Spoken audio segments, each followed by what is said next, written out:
नमस्कार। सत्य हिंदी के खास कार्यक्रम अर्थ अनर्थ में आपका स्वागत है। मैं हूं हर्ष रंजन। रतन टाटा के निधन के बाद नोएल टाटा को टाटा ट्रस्ट का अध्यक्ष नियुक्त कर दिया गया है। टाटा इस समय 165 बिलियन डॉलर की कंपनी है।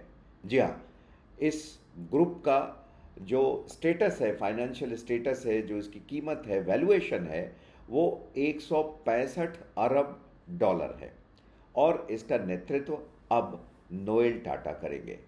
तो नोएल टाटा कौन है, नोएल टाटा का क्या इतिहास रहा है और किस तरीके से वो रतन टाटा का उत्तराधिकारी बनने के बाद उनकी विरासत को आगे ले जाएंगे, इन सब पर हम चर्चा करेंगे। लेकिन पहले टाटा परिवार का जो वृक्ष है, जो ट्री है, उसको हम एक बार देख और समझ लेते हैं, तभी हमें इस कहानी को आगे बढ़ाने में मदद मिलेगी। तो आपकी स्क्रीन पर इस वक्त ये ट्री आ रहा है और ये ट्री में सबसे ऊपर नाम है नुसीर वांजी टाटा का।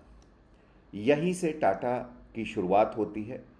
उनके बेटे थे जमशेद जी एन टाटा और इनका नाम सबसे ज़्यादा है क्योंकि टाटा समूह की स्थापना इन्होंने की, इसे आगे बढ़ाया, जमशेदपुर में झारखंड के फैक्ट्री स्थापित की और यहीं से एक तरीके से टाटा की शुरुआत मानी जाती है। तो जमशेद जी एन टाटा की शादी हुई थी हीराबाई दाबू से और हीराबाई दाबू से इनकी शादी से दो बेटे थे, सर दोराबजी टाटा और सर रतन टाटा। ये जमशेद जी के दो बेटे थे। सर दोराबजी टाटा को तो कोई पुत्र नहीं हुआ, कोई उनकी संतान नहीं थी, लेकिन सर रतन टाटा ने नवाज बाई से शादी की और दुर्भाग्यवश इनको भी कोई संतान नहीं हुई। लेकिन सर रतन टाटा ने नवल टाटा को गोद लिया मुंबई के एक अनाथालय से और यहीं से फिर टाटा परिवार की नई कहानी शुरू होती है। यानी नवल टाटा गोद लिए हुए बच्चे थे।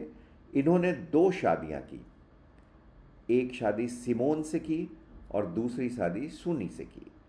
तो सुनी से जो इनकी शादी हुई, उनके बेटे हुए रतन टाटा और जिमी टाटा। रतन टाटा जिनका अभी निधन हुआ और सिमोन से जो इनकी शादी हुई थी नवल टाटा की, उनसे जो बेटे हुए उनका नाम है नोएल टाटा और नोएल टाटा की शादी अलू मिस्त्री से हुई है, जो मिस्त्री परिवार से आती हैं और फिर ये परिवार आगे की ओर अब बढ़ चला है।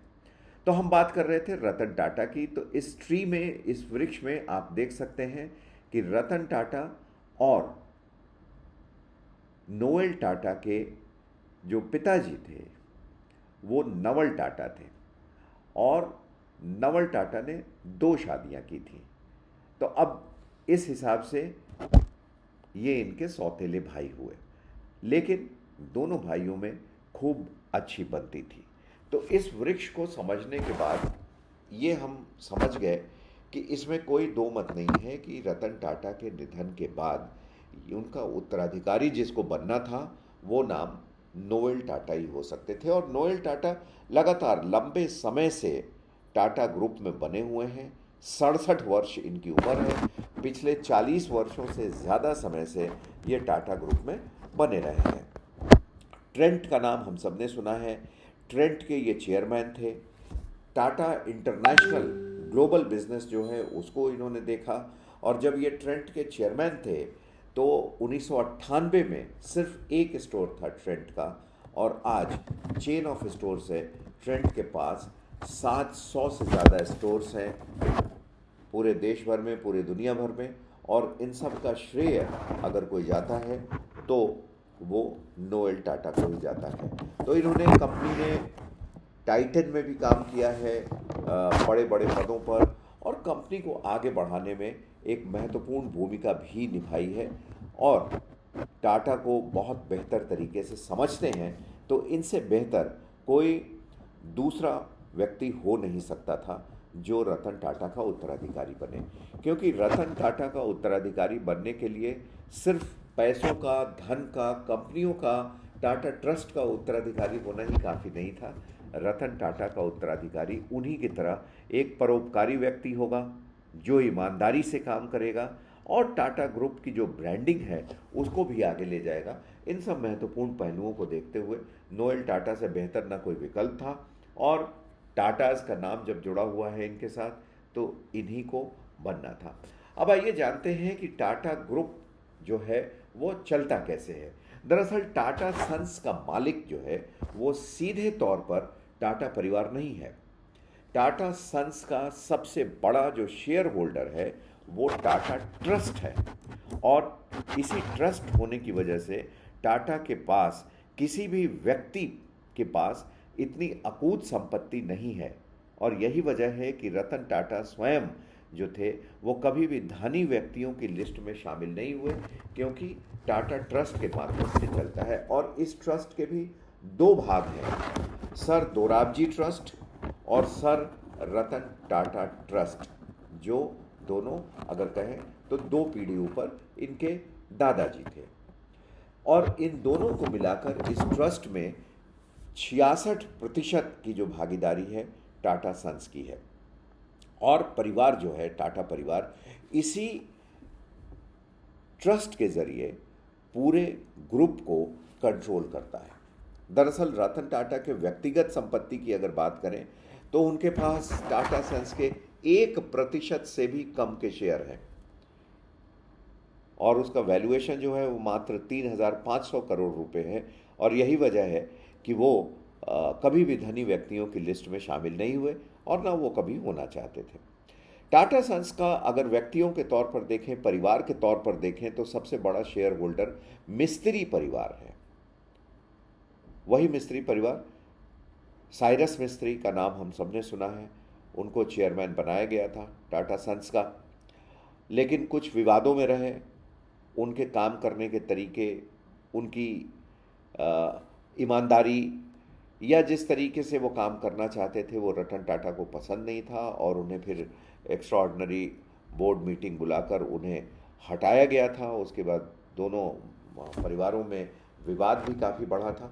तो इस जो मिस्त्री परिवार है इसके पास 18% से ज़्यादा के शेयर हैं और हम सब जानते हैं कि जेआरडी टाटा का नाम लिए बिना टाटा की कहानी पूरी नहीं हो सकती। लंबे समय तक, 5 दशक तक जेआरडी टाटा ने टाटा को चलाया और आज टाटा जहाँ भी पहुँचा है इसकी जड़ में, इसकी नींव में जेआरडी टाटा का बहुत बड़ा काम है, बहुत बड़ा नाम है। जेआरडी टाटा वैसे सीधे तौर पर रतन टाटा से रिलेटेड नहीं थे लेकिन फैमिली से ही थे, डिस्टेंटली रिलेटेड थे और हमने देखा कि जब रतन टाटा 1991 में चेयरमैन बने टाटा सन्स के और 2012 तक उन्होंने उस पद पर काम किया। उसके बाद बीच में 1 साल के लिए जब साइरस मिस्त्री को हटाया गया था तो उस समय अंतरिम अध्यक्ष भी वो रहे। इन 20-22 वर्षों में रतन टाटा ने ज़बरदस्त तरीके से फैसले लिए, ज़बरदस्त तरीके से काम किया। जब रतन टाटा बने थे 1991 में, उस समय उन्होंने सत्ता जो थी अध्यक्ष की वो जेआरडी टाटा से ही ली थी। उसके पहले तक जेआरडी टाटा थे और जेआरडी टाटा के काम करने का तरीका अलग था और जब रतन टाटा आए इनके काम करने का तरीका अलग था क्योंकि उस समय रूसी मोदी भी थे, टाटा स्टील की तरफ से अजीत केलकर थे जो इंडियन होटल्स चलाते थे, दरबारी सेठ थे जो टाटा केमिकल्स चलाते थे और ये लोग बहुत स्वतंत्र रूप से चलाते थे, अपनी अपनी खूब चलाते थे और कहते थे कि टाटा ट्रस्ट का, टाटा सन्स का जितना शेयर है, जितना उनको डिविडेंड मिलना चाहिए वो हम दे रहे हैं, बाकी हमें स्वतंत्र होकर काम करने दीजिए। लेकिन रतन टाटा ने आने के साथ ही 2 बड़े काम किए। उन्होंने पहले तो रिटायरमेंट की एज फिक्स की कि सब ये रिटायर करेंगे। उसके बाद चेयरमैन और एमडी की पोजीशन भी अलग अलग कराई जो पहले एक ही व्यक्ति के पास होता था। तो बहरहाल ये तो कहानी हो गई किस तरीके से टाटा आगे बढ़ा और आज 165 बिलियन डॉलर की कंपनी है और अब नोएल टाटा जो रतन टाटा के सौतेले भाई हैं इसको आगे और बढ़ाने का काम करेंगे। थोड़ा समझ लें कि नोएल टाटा के साथ और क्या क्या जुड़ा हुआ है। ये टाटा इंटरनेशनल लिमिटेड के अध्यक्ष हैं और गैरकारी निदेशक भी हैं नोएल एंड टाटा। जैसा मैंने बताया कि पिछले लगभग 42 वर्षों से ये टाटा समूह के विभिन्न अंगों से जुड़े रहे हैं। टाटा इंटरनेशनल में अपनी भूमिका के अलावा वो sir Ratan Tata trust board और सर दोराबजी टाटा ट्रस्ट में ट्रस्टी के रूप में भी काम करते हैं। नोएल टाटा समूह में कई प्रमुख पदों पर हैं, जिनमें ट्रेंट, वोल्टास और टाटा इन्वेस्टमेंट कॉरपोरेशन के अध्यक्ष भी वो हैं। वो टाटा स्टील और टाइटन कंपनी लिमिटेड के उपाध्यक्ष भी हैं और उनकी सबसे हालिया कार्यकारी जो भूमिका रही है वो टाटा इंटरनेशनल लिमिटेड के प्रबंध निदेशक के तौर पर भी रही है। तो कुल मिलाकर एक सवाल और भी बड़ा उठ रहा है। इस तरह के कई सवाल लोग पूछ रहे हैं कि अब रतन टाटा के नहीं रहने की स्थिति में क्या टाटा ग्रुप की कंपनियां वैसे ही काम करेंगी, उनके परफॉर्मेंस में कुछ गिरावट आ सकती है या क्या होगा, क्या शेयरों के भाव गिर जाएंगे, क्या लोगों का भरोसा कम होगा।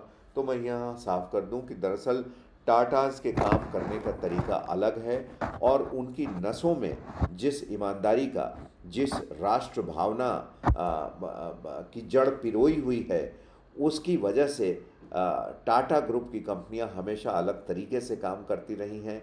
उसमें किसी व्यक्ति का महत्व नहीं होता है, उसमें ट्रस्ट का महत्व है, उसमें संस्था का महत्व है। इस वजह से ईमानदारी से जो कंपनी जब काम करती है तो उसमें धोखाधड़ी की संभावना कम हो जाती है।